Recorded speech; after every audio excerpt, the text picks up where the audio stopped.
Wahai para pecinta kepada Allah dan kepada kekasihnya Nabi Muhammad sallallahu alaihi wasallam, marilah kita sama-sama mengambil berat tentang apa yang disampaikan oleh kekasih kita semua Nabi Muhammad sallallahu alaihi wasallam, supaya kita beramal dengannya demi menggembirakan hatinya dan demi mencapai keridhaan Allah Subhanahu wa taala.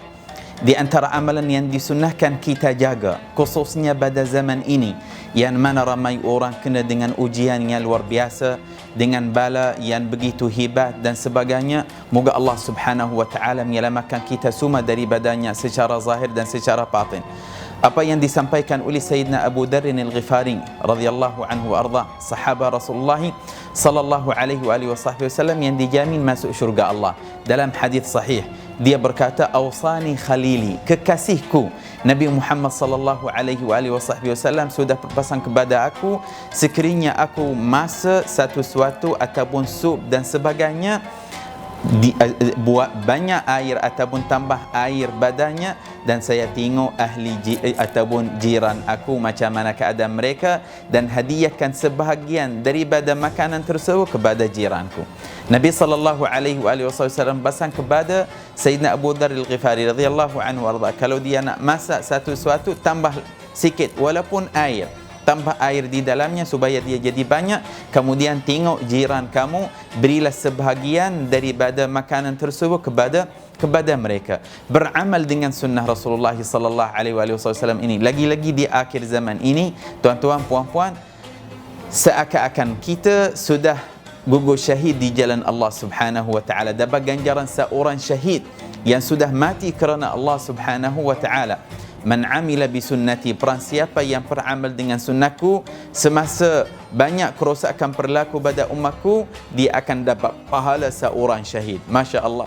Tuan-tuan puan-puan, di antara sunnah yang disunahkan kita jaga apa yang disampaikan oleh Rasulullah SAW kepada Sayyidina Abu Dharr Al-Ghifari dan kepada isteri-isterinya Rasulullah sallallahu alaihi wasallam. Dalam hadis sahih juga, Nabi sallallahu alaihi wasallam bersabda kepada mereka dan kepada semua perempuan-perempuan orang yang beriman kepada Allah Subhanahu wa taala, wahai nisaul mu'minin, wahai perempuan-perempuan orang yang beriman kepada Allah, jangan mandang hina kepada apa yang kamu kerjakan, walaupun kamu hadiahkan sedikit sahaja ataupun sedikit makanan kepada jiranmu.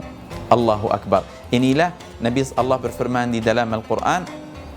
Nabi sallallahu alaihi wasallam bersabda dalam hadis, Al-aqrabuna awla bil ma'ruf, orang yang paling dekat kepada kamu dia lagi utama dengan bantuanmu. Bila kamu nak bantu orang, jangan pergi jauh ataupun cari orang yang jauh daripada kamu. Tengok jiranmu. Nabi sallallahu alaihi wasallam bersabda, "Awsani khalili Jibril." Jibril, kekasih aku, Jibril sentiasa pesan kepada aku tentang jiranku, hingga saya sangka dia akan masukkan dia di dalam atau menjadikan dia ahli waris. Masya Allah, sentiasa pesan kepadanya, jiranmu.